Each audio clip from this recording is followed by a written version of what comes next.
Bismillahirrahmanirrahim. Assalamualaikum warahmatullahi wabarakatuh. Bismillah, alhamdulillah, wassalatu wassalamu ala rasulillah. La haula wala quwata illa billah. Apa kabar anak-anakku semua?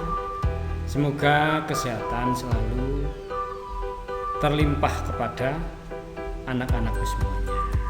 Tema kali ini adalah tentang makna sholat. Ya, jadi kita nanti akan tahu sholat itu sebenarnya apa sih dan untuk apa. Nah, nanti kita akan tahu itu. Setelah melaksanakan pembelajaran ini, siswa mampu mengetahui makna salat atau makna sholat dengan benar. Nah, kemudian mampu menerapkan makna sholat dalam kehidupan sehari-hari. Jadi nanti makna sholat itu nanti akan kita amalkan sehari-hari, ya. Jadi tidak hanya sekedar ritual saja, tapi bisa menjadi kontrol untuk apa yang kita lakukan dan apa yang kita perbuat setiap hari. Menurut bahasa, sholat artinya doa. Nah, jadi sholat itu doa. Doa itu berarti kebutuhan siapa? Kebutuhan kita. Ya. Sholat itu kebutuhan kita, bukan kebutuhan Allah, ya, tapi kebutuhan kita yang butuh. Kemudian, sedangkan secara istilah sholat yaitu rangkaian doa dan gerakan yang diawali dengan takbiratul ihram dan diakhiri dengan salam. Jadi isinya gerakan-gerakan dan doa. Dalilnya, kita harus tahu dulu dalilnya ya. Tentang makna sholat itu dalilnya bagaimana agar kita bisa memahaminya, yaitu tertera dalam surat Al-Ankabut ayat 45. Isinya wa aqimis sholata innas sholata tanha anil fahsya'i wal munkar. Artinya, dirikanlah sholat, sesungguhnya sholat itu mencegah dari perbuatan keji dan mungkar. Jadi tidak ada gunanya anak atau orang yang sholat tapi dia tidak bisa mencegah perbuatan keji dan mungkar.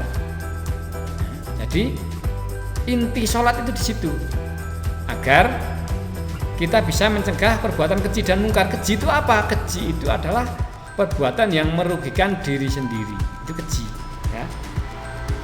Kalau mungkar itu yang merugikan diri sendiri dan orang lain. Perbedaannya di situ.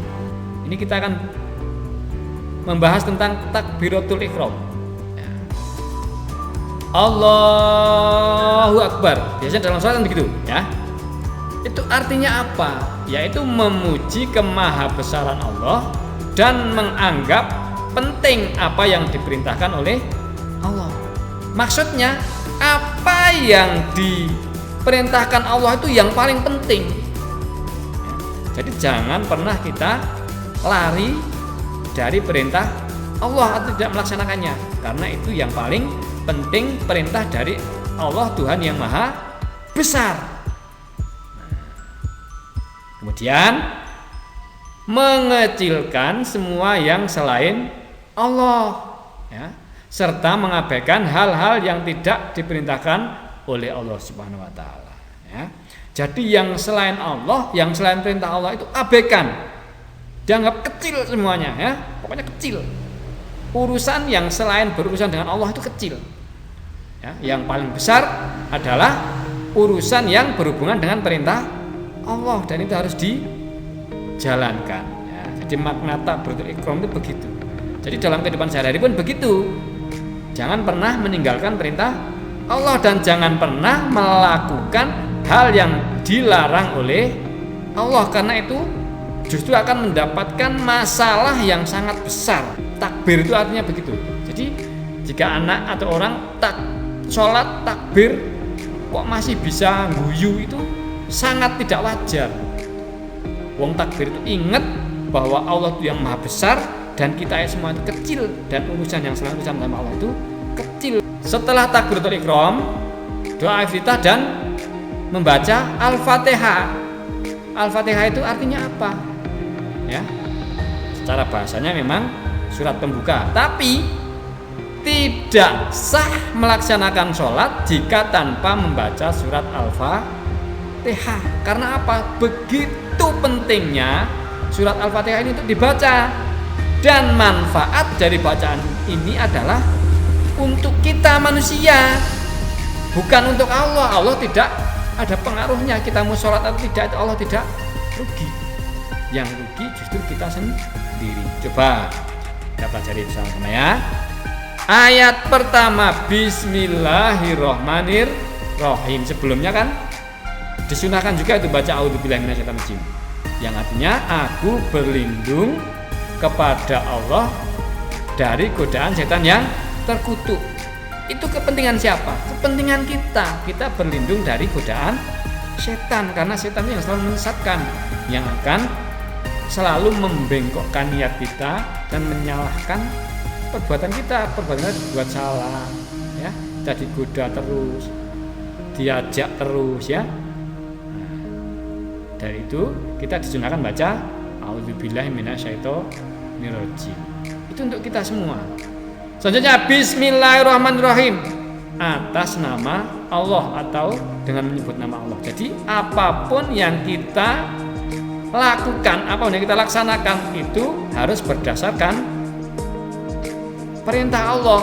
Bismillahirrahmanirrahim itu artinya itu. Apapun yang kita lakukan berdasarkan perintah Allah. Kalau Allah memerintahkan kita belajar, ya udah kita belajar saja demi Allah. Saya akan belajar, tidak demi siapa-siapa. Manfaatnya untuk diri kita sendiri, syukur untuk bisa untuk orang lain. Alhamdulillahirabbil alamin. Segala puji milik Allah. Ini harus kita rasakan di dalam hati, ya. Dan kita amalkan dalam perbuatan bahwa kita itu orang yang pandai bersyukur. Apapun yang kita miliki, apapun yang kita mampu, itu tidak ada dan tidak akan terjadi kecuali atas izin Allah. Makanya ada ungkapan Alhamdulillahirabbil alamin. Kita ini bukan apa-apa, segala puji bagi Allah. Jika kebetulan wajah kita bagus, penampilan kita bagus, apa yang kita miliki itu bagus, fasilitasnya bagus, maka tidak ada yang bisa memberi bagus itu kecuali hanya Allah Subhanahu wa ta'ala. Seterusnya Ar-Rahmanir-Rahim. Allah itu Maha Pengasih dan Penyayang. Itu jangan lupa, ya. Allah itu Maha Pengasih dan Penyayang. Jadi jangan takut, jangan khawatir. Pokoknya Allah itu pasti memberi kasih sayang. Jika kalian menginginkan sesuatu, berusaha untuk sesuatu, sebut nama Allah, maka Allah akan memberi kasih sayang. Maliki Yaumiddin. Allah itu yang merajai hari akhir. Jadi nanti hari akhir itu semua akan diberi kebijakan, akan diberi sesuai apa yang kita amalkan. Kalau kita baik, ya nanti akan diberi baik. Kalau kita buruk, ya nanti akan mendapat balasan yang buruk. Untuk bisa berbuat baik dan mencegah hal-hal yang buruk itu, maka di sini ada ayat penerusnya, yaitu iyyaka na'budu wa iyyaka nasta'in. Hanya kepada Engkau aku menyembah dan hanya kepada Engkau aku meminta pertolongan, ya. Jadi kurang apa lagi? Untuk berdoa saja kita sudah dituntun. Kita dituntun untuk meminta kepada Allah. Apa yang kita minta sudah dituliskan di sini, ya. Jadi ini adalah benar-benar rahmat Allah Subhanahu wa ta'ala. Kita tinggal menjalaninya, ya, dan jangan melanggar. Itu saja sudah cukup, ya. Selanjutnya ihdinas siratal mustaqim. Tunjukkanlah kepada kami jalan yang lurus. Tapi kalau sudah ditunjukkan, ya jangan ambil jalan lain. Mau sudah ditunjukkan jalan yang lurus, kok masih ambil jalan lain, ya? Pak guru, Bu guru sudah memberitahu jalan yang lurus itu ini, ya. Belajar yang sungguh-sungguh, tidak boleh mengganggu temannya. Kalian malah belajarnya tidak sungguh-sungguh. Jika bertemu teman mengganggu, sering iseng dan sebagainya, itu berarti kalian sudah mendapatkan petunjuk tapi tidak mau menggunakan petunjuk itu. Berarti kalian yang salah. Petunjuknya bagaimana? Siratal ladzina an'amta 'alaihim ghairil maghdubi 'alaihim waladdallin. Yaitu jalan orang-orang yang kau beri nikmat, orang-orang soleh itu maksudnya ya. Bukan jalan orang-orang yang engkau murkai. Al-maghdubi itu yang engkau murkai karena perbuatan dosanya ya. Waladdallin, dan bukan orang-orang yang sesat. Jadi kita berdoa agar ditunjukkan jalan lurus, yaitu jalannya orang-orang soleh, bukan jalan orang yang dimurkai dan sesat. Jadi makna Al-Fatihah itu seperti itu. Dan ini harus kita implementasikan atau kita laksanakan dalam kehidupan sehari-hari. Ya. Artinya ini nanti bisa dipelajari sendiri ya.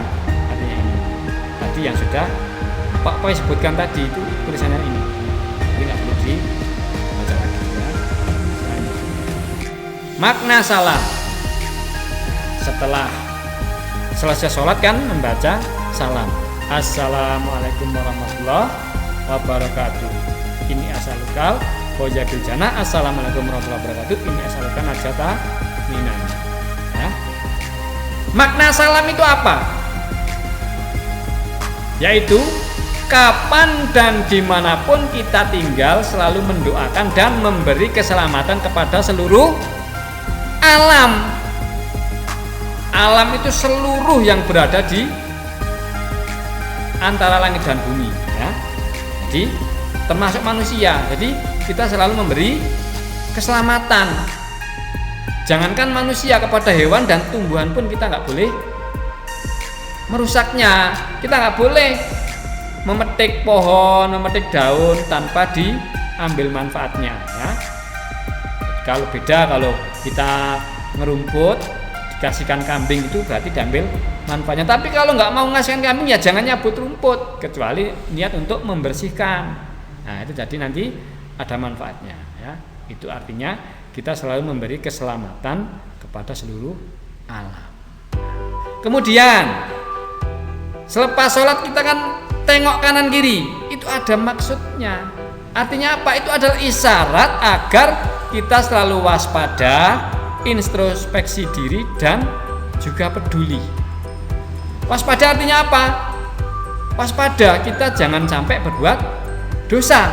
Ya, ini dosa enggak? Ini perintah Allah enggak? Ini bisikan setan enggak? Ya, kita harus bisa membedakan. Yang kedua, kita harus bisa introspeksi diri. Ya Allah, tadi saya sudah salah sama siapa? Saya sudah nakali siapa? Itu nanti introspeksi kita ditengok ya. Perbuatan kita tadi itu apa saja? Menyakiti teman enggak? Ya, nanti ditengok. Dan juga peduli. Peduli itu maksudnya di sekeliling kita, di kanan dan di kiri kita itu ada enggak orang yang masih kekurangan, yang butuh bantuan dan sebagainya. Terima kasih atas perhatiannya, mohon maaf jika ada kekurangannya. Lain kali kita bisa belajar dalam waktu dan kesempatan yang lain. Wassalamualaikum warahmatullahi wabarakatuh.